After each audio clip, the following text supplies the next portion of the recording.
Assalamualaikum warahmatullahi wabarakatuh. Selamat pagi teman-teman semua. Perkenalkan, nama saya Dewi Oktavianti. Saya dari Prodi Pendidikan Anak Usia Dini, Fakultas Pendidikan, Universitas Pancasila Bekasi, tahun ajaran 2021-2022. Pada video kali ini saya akan memaparkan video yang berjudul Teknik-teknik Penilaian di PAUD. Pada mata kuliah Konsep Dasar PAUD dengan dosen pengampu Ibu Cilda Ashari MPD. Menurut Mulyasa, penilaian itu adalah merupakan proses pengumpulan, pelaporan, penggunaan informasi tentang hasil belajar anak didik dengan menerapkan prinsip-prinsip penilaian, pelaksanaan berkelanjutan, bukti-bukti otentik, akurat, dan konsisten. Penilaian pada pendidikan anak usia dini atau PAUD dilaksanakan pada saat anak bermain, berinteraksi dengan teman atau guru, pada saat anak mengkomunikasikan pikiran melalui hasil karyanya, dan penilaian seperti ini dilakukan setiap hari. Hal penting yang harus dipahami dan dirubah pemahaman guru bahwa hasil karya anak itu bukan untuk dinilai bagus atau tidaknya, tetapi untuk dianalisa kemajuan perkembangan yang dicapai setiap anak. Prinsip-prinsip penilaian yang pertama itu sistematis. Kegiatan penilaian dilaksanakan secara teratur, terprogram sesuai dengan rencana yang telah disusun. Kedua, menyeluruh. Penilaian itu harus memperhatikan aspek perkembangan anak seperti nilai-nilai agama dan moral, sosial, emosional, bahasa, kognitif, dan motorik. Ketiga, berkesinambungan, yaitu dilakukan dengan terencana, bertahap, terus-menerus untuk mendapatkan gambaran mengenai tumbuh kembang anak didik.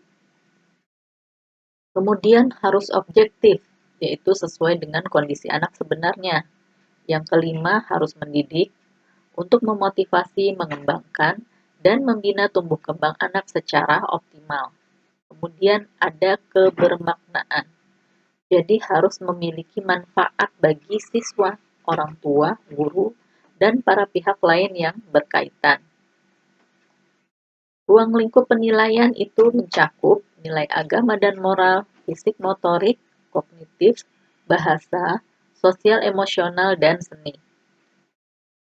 Fungsi penilaian di PAUD, yaitu memberikan umpan balik kepada guru untuk memperbaiki kegiatan pelajaran.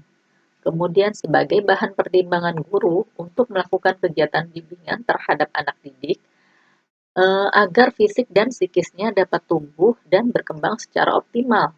Kemudian, sebagai bahan pertimbangan guru untuk menempatkan anak dalam kegiatan yang sesuai dengan minat dan kebutuhannya. Kemudian, memberikan informasi kepada orang tua tentang pertumbuhan dan perkembangan yang telah dicapai oleh anak sebagai bentuk pertanggungjawaban lembaga. Juga sebagai informasi bagi orang tua untuk melaksanakan pendidikan keluarga yang sesuai dan terpadu dengan proses pembelajaran di PAUD. Juga sebagai bahan masukan bagi berbagai pihak dalam rangka pembinaan selanjutnya terhadap anak didik. Teknik penilaian, kita bisa mengadakan pengamatan atau observasi. Observasi itu adalah cara pengumpulan data untuk memperoleh informasi melalui pengamatan langsung terhadap bidang pengembangan pembiasaan, agama, moral, sosial emosional, dan kemandirian, dan bidang pengembangan kemampuan dasar, kemampuan berbahasa, kognitif, fisik atau motorik, dan seni, yang dilakukan sehari-hari secara terus-menerus. Kemudian, catatan anekdot. Catatan anekdot adalah catatan tentang sikap dan perilaku anak secara khusus yang terjadi pada anak secara insidental atau tiba-tiba atau dalam situasi tertentu. Nah, contoh format catatan anekdot di PAUD seperti ini. Ada nama, kelompok, semester, tahun pelajaran. Nah, di situ ada nama anak, peristiwa, terus tafsiran permasalahan, kemudian tindak lanjut dan pemecahan. Kemudian teknik penilaian juga itu bisa kita lakukan melalui percakapan. Nah, percakapan itu dilakukan untuk mendapatkan informasi tentang pengetahuan dan penalaran anak tentang suatu hal. Kemudian kita juga dapat melakukan penugasan. Nah, merupakan cara penilaian berupa pemberian tugas yang harus dikerjakan peserta didik dalam waktu tertentu, baik secara perorangan maupun kelompok. Kemudian juga unjuk kerja. Unjuk kerja itu merupakan penilaian yang dilakukan dengan mengamati kegiatan anak dalam melakukan sesuatu, misalnya praktik olahraga, bermain peran, memperagakan seni. Penilaian unjuk kerja itu untuk mempertimbangkan aspek-aspek yang diamati agar dapat dinilai. Kemudian yang juga hasil karya. Hasil karya itu adalah hasil kerja anak setelah melakukan suatu kegiatan dapat berupa pekerjaan tangan atau karya seni.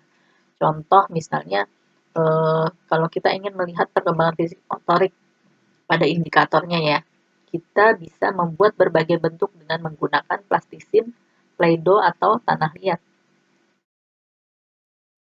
Kemudian kita juga dapat mengembangkan perangkat penilaian sendiri. Jadi seseorang guru itu dimungkinkan untuk mengembangkan perangkat evaluasi atau asesmen sendiri sesuai dengan kebutuhan lembaga. Misalnya untuk mendapatkan gambaran secara lebih terperinci berkenaan dengan aktivitas anak sehari-hari. Nah, contohnya seperti ini. Kita menggunakan skala penilaian. Seperti ini ya, ada aspek yang dinilai, kemudian nama siswa. Nah, 1, 2, 3 itu menunjukkan tingkatan nilai yang diperoleh. Misalnya 1 belum berkembang, 2 sudah berkembang, 3 berkembang, dan 4 memiliki bakat khusus. Jadi, jika seorang anak memperoleh skor 2 atau 4, kita bisa menetapkan ia memiliki bakat khusus dalam bidang tersebut. Ini adalah contoh checklist per kelas. Ada formatnya seperti ini ya. Ada indikator penilaian, kemudian ada BSH. MB itu BSH berkembang sesuai harapan, MB itu mulai berkembang, kemudian BB itu belum berkembang. Nah, kemudian yang terakhir itu format skala capaian perkembangan harian ya. Ada nama kelompok, ada nama anak, kemudian tanggalnya, minggu keberapa, bulan keberapa. Nah, ini juga ada indikator penilaian yang kita ambil. Kemudian ada penilaiannya, BSH, MB, BB, sesuai dengan hasil dari tiap anak yang kita observasi tersebut. Demikian yang sedikit yang dapat saya sampaikan. Semoga bermanfaat untuk saya sendiri, juga bagi teman-teman semua yang sudah menyaksikan video ini. Akhirul kalam, saya ucapkan wassalamualaikum warahmatullahi wabarakatuh.